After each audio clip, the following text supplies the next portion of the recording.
sector, we know that in the water sector there are a lot of problems, various problems, and it is important to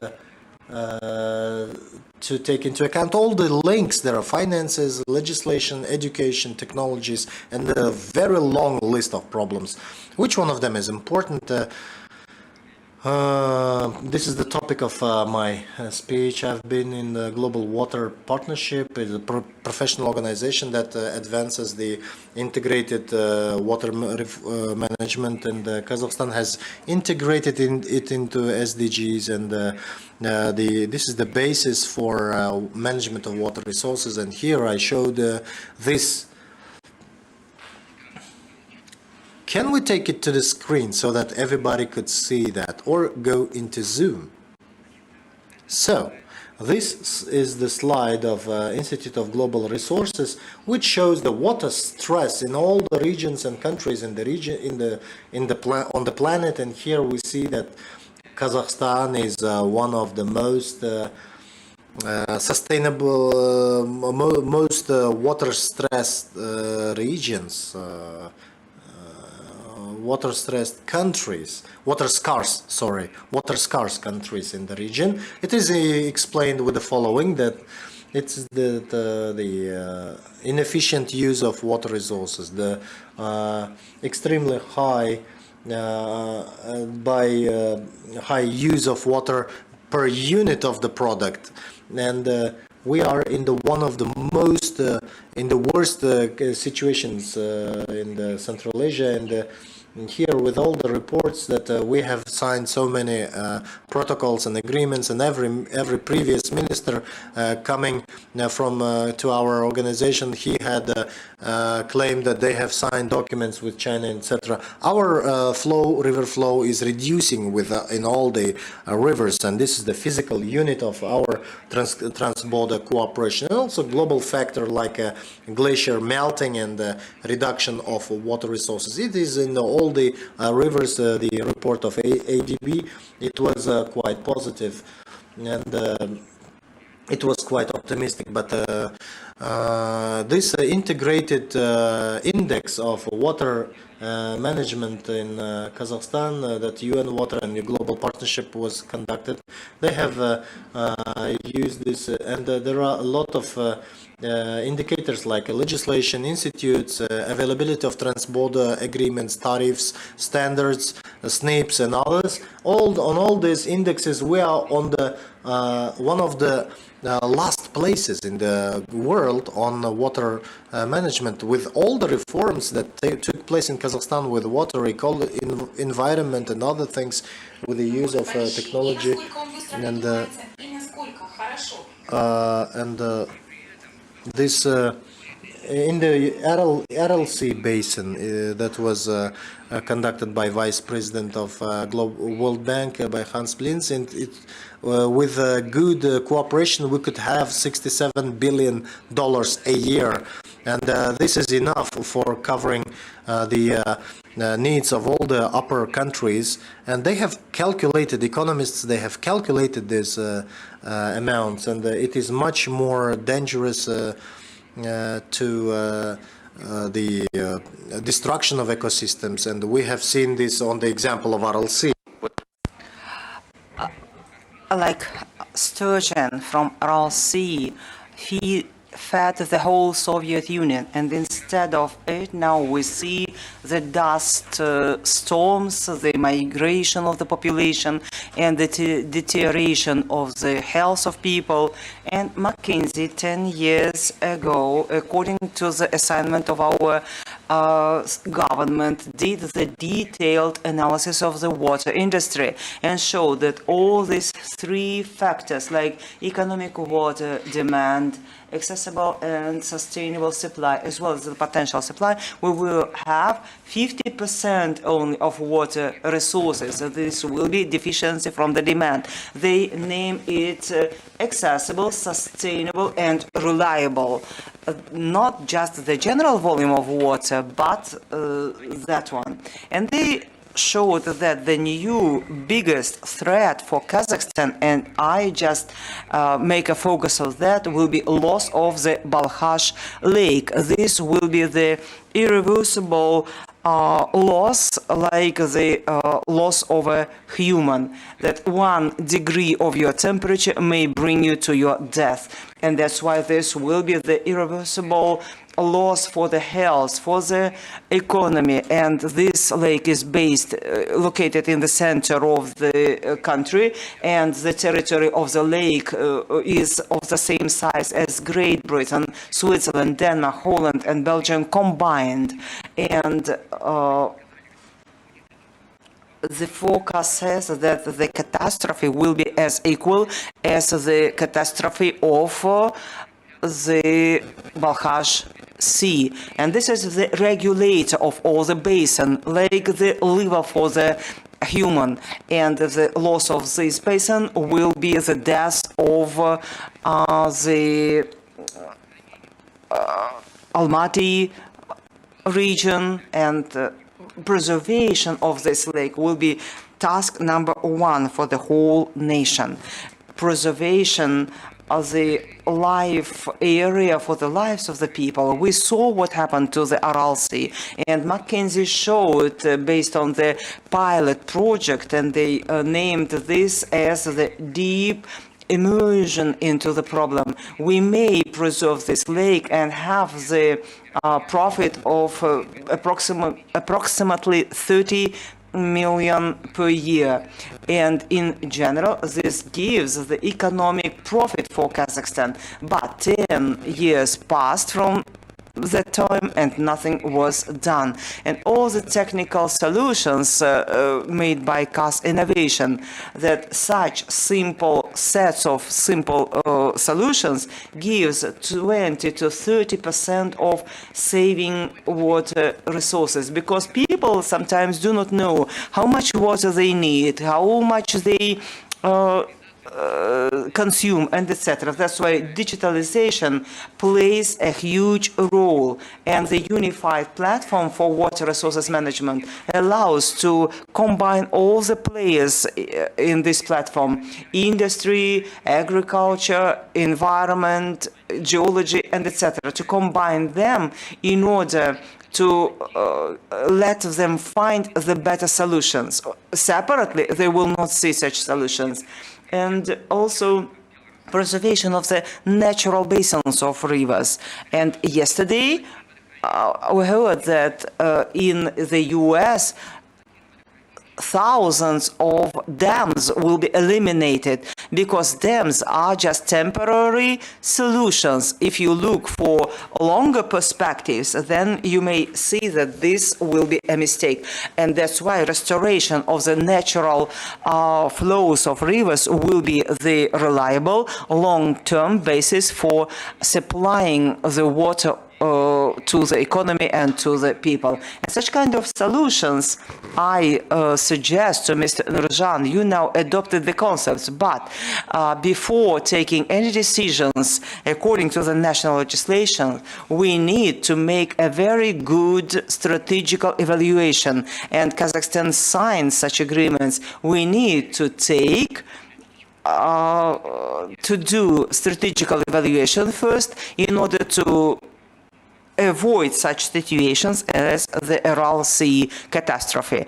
When they took decisions for the Aral Sea long time ago, they also proved that everything was beneficial. And in the system of disaggregated management in the country, there could be problems, and every player tries to intake much more water than even it needs, and then we may see that such kind of territorial administrative system will not be able to save the water resources. And this is one of our main conclusions. Look, in 2007, the government of Kazakhstan adopted a resolution that the existing system of basin territory management based on fragmented powers and short-term actions does not allow solving the existing problems of the basin and ensuring the development of the territory, does not contribute to the consolidation of actions of central and local authorities, the state, civil society, and the private sector. And we thought at that time that we acted in a right way, but we may see that water, energy, agrarian, and other environmental sectors should be aggregated. And the international experience is huge. I'm not even talking about the US. Even in Africa, there are best practices for efficient management of infrastructure. And such experience says that the key precondition that we need to meet with should be to manage the undivided live organisms, like for example Aral Sea Basin, to split by sectors, by countries. We get what we have now, and that's why such kind of holistic aggregated approach should be taken by us. Before, we had a lot of water resources, and that's why we could make experiments. But now we need to find new forms, and the President Tokayev is talking about that, including the Water United Consortium. And this is the basin of Balkhash.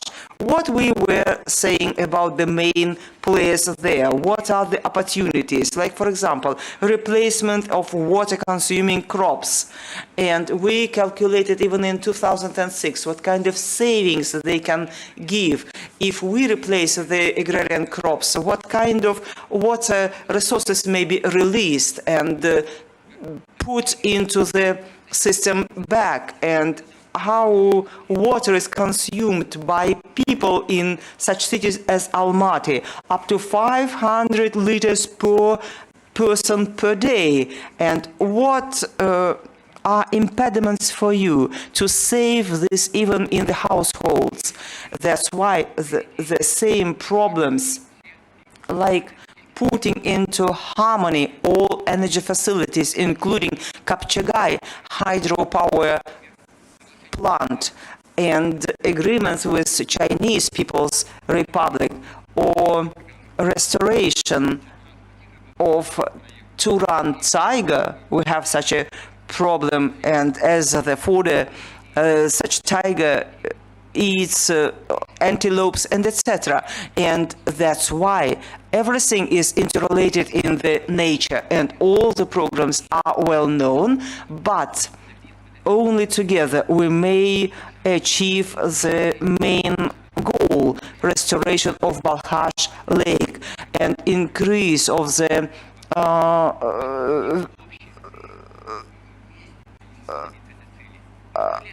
of our efforts will help to save the lake. And environmental, agrarian and other programs implemented separately without any interrelations will bring us to a disaster. If we apply all these programs on a specific basin, and then it will take its own space. Like in your organism, the heart, the kidneys, the liver have their own spaces. And that's why the basin approach will show what kind of, how much renewable energy sources we need to achieve, and etc. All these indicators were taken from somewhere without taking into consideration all difficulties, all problems of the country.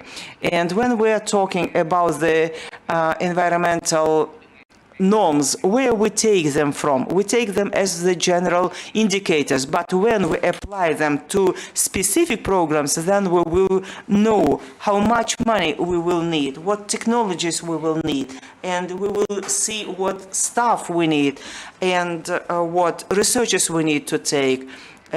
Just not to solve the issue of tariffs without conflicts, not top-down. And I always say, in response to what experts say to me, we have the basin approach, and all Central Asian countries say to us about that, and we will extend its numeric indicator, but in the hierarchy it takes the bottom level, because beside it there are different fees, fines, and etc. And in France, the basin management collects something about 3 million euros. And in the US also, they finance the states. They took all the infrastructure, all the social and economic programs, and make everything in compliance with each other. And they figured out what kind of activities will be long-term assets, like, for example, forestry, fishery, and etc. But they developed and drafted the special law in the US to authorize them with the required functions. And that's why we will have the authoritative function if we move in the right way, but not declarative one. The second will be not money, not technologies, but people. And the local governments will take the programs, and 1 million of water consumers do everything vice versa. Like in agriculture, in utilities, in farms, they do everything vice versa. They never know anything about our programs, in which way we may engage them in such programs. And the best form would be to gather them from time to time, not once a year, and it will not be invitation to the workshops, to the fora. They are the owners of this land, and every morning you look not only at your weight, at the cost of tenge, but look what happens to Aral, what happens to Balkhash, what are the programs, because I should be worried about such kind of assets, and we leave these assets to our future generations. That's why, in conclusion, I say only transition to the basin management will be a key to us. All the technologies, regulators, finance and everything should work only under this condition, and the key will be transition to the basin corporations. And here there are also links to the materials I used for my work. Thank you very much, Mr. Bulat, for such a contentful presentation.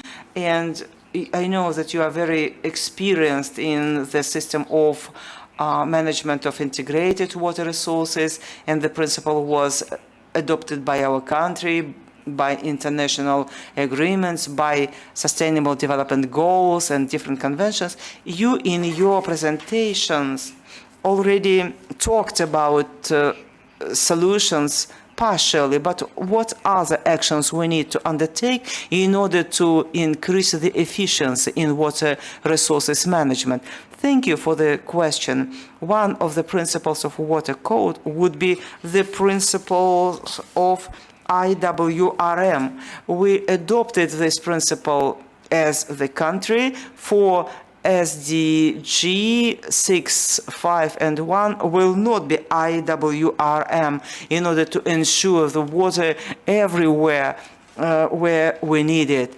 And there is the national program on integrated water management, and the water experts usually say to me, we had this IWRM before, planning of water hydraulic principle of resources. We have all this in place, like assessing the quality of underground water and etc. But there are two very significant differences. In the Soviet Union, the approach was top-bottom, and IWRM when the water users are the decision makers, people to whom we water supply arrange, like fishers, utilities, industries, NGOs, and etc. all gather in this basin environments. And unfortunately, I was not in that meeting where you, Mr. Minister, met the experts. I was stuck in the airport. But I make such amendments that there should be water parliaments in each basin and water committees or inspections. Inspection is 1/6 of the management, and basin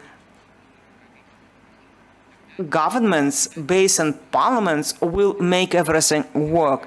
And President Tokayev said that we need to engage people, to make them responsible, that they should understand they inherit this land, and the ministries will play the key role. And these are norms, these are education, these are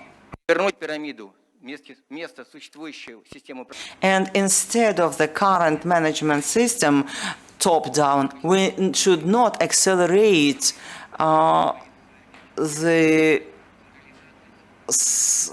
centralization will never stand the problems of the nature. That's why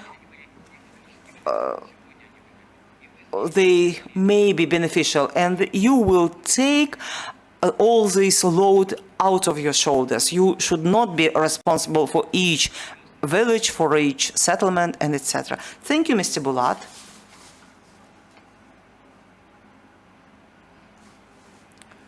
I'd like also to add, I said that we studied the experience of other countries, and I talked to our colleagues, to the Vice Minister of Water Resources in Chinese People's Republic, and there is a principle there.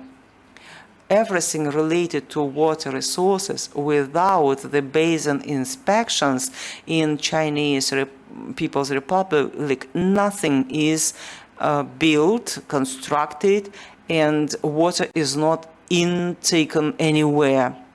That's why your proposal on establishing the role of water councils, this will be a public organization. On Saturday we discussed this with experts, and in principle we have one opinion, that authorities of the basin councils should be strong.